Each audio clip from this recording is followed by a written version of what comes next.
Sa video na ito ay pag-uusapan po natin ang isang napakalagang tanong.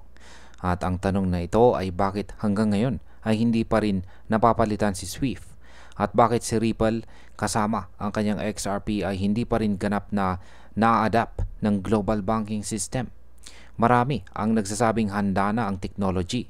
Pero ang tanong, handa na rin ba ang mga bangko? Kaya yan po ang siyang ating pag-uusapan sa video na ito. Pero bago po tayo magpatuloy ay pakibasa na lamang po muna ang disclaimer dito po sa ibaba ng ating screen. At ayan, simulan po natin sa ating unang katanungan kung bakit nananatiling matibay itong si Swift. Yan, si Swift ay inilaunch pa noong taong 1977 at hanggang ngayon, siya pa rin ang ginagamit na standard para sa cross-border payments.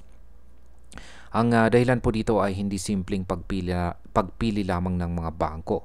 Ayon po kay Ginoong Vincent Van Code, isa pong software engineer, karamihan po sa mga bangko sa buong mundo ay gumagamit pa rin ng lumang technology na mula pa noong taong 1970s at saka 1980s.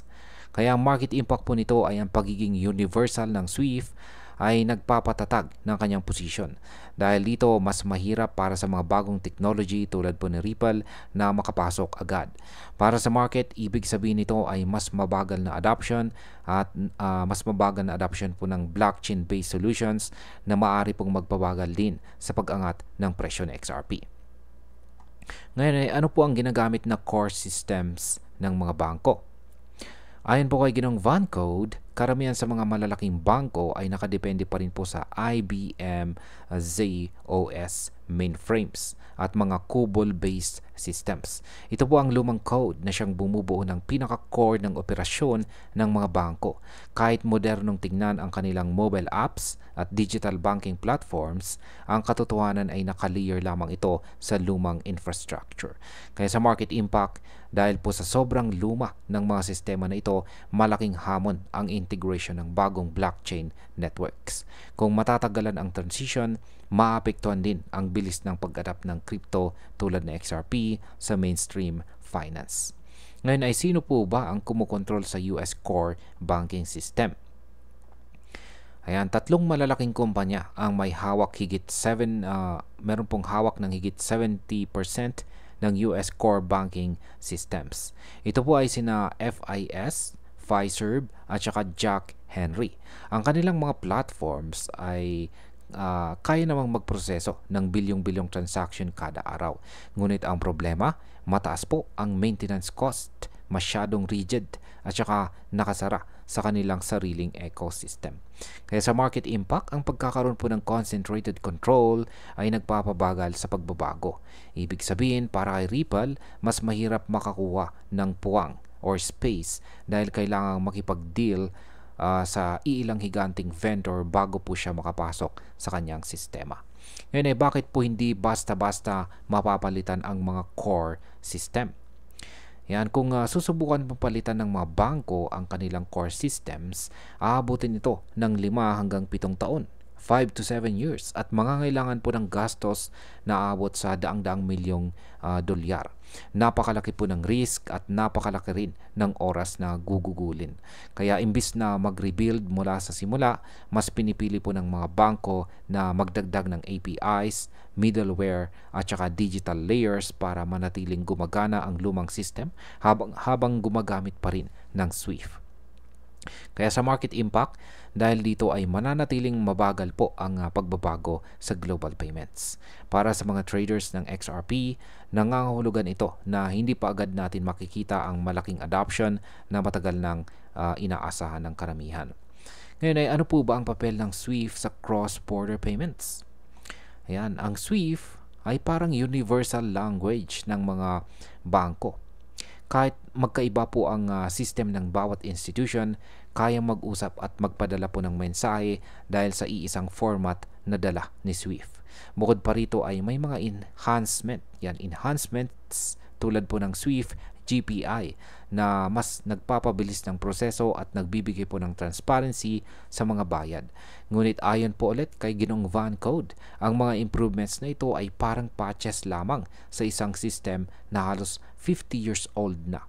Kaya sa market impact, habang ginagamit pa rin ang SWIFT at patuloy itong nag-a-upgrade kahit sa maliit na paraan, bumabagal po ang pangangailangan ng mga bangko na lumipat agad sa blockchain solutions tulad ni Ripple. Ngayon ay ano po ba ang kaibahan ng modelo ni Ripple? Yan, si Ripple naman ay nag-aalok po ng ibang approach. Sa pamamagitan po ng kanyang on-demand liquidity or ODL, kaya niyang magbigay ng instant settlement, transparency at mag-unlock ng trillions na trap liquidity. Sa pamamagitan po ng blockchain transparency, bumababa ang reconciliation cost at mas nagiging madali ang real-time traceability. Kaya sa market impact, kapag na-adapt po si Ripple sa mas maraming bansa at bangko, maaari po magkaroon ng napakalaking demand para kay XRP. Ito po ay pwedeng magdala ng matinding pag-akyat ng presyo, lalo na kung magbubukas ang trillions in liquidity. Ngayon ay bakit hindi pa rin po na-adapt si Ripple kahit handa na po siya? Yan, kahit napakalakas po ng modelo ni Ripple, napakahirap pa rin ipatupad ito. Una, kailangan po niyang makipag-integrate sa libo-libong lumang banking cores. Pangalawa, iba-iba po ang regulasyon sa bawat bansa, kaya mahirap pong mag-navigate.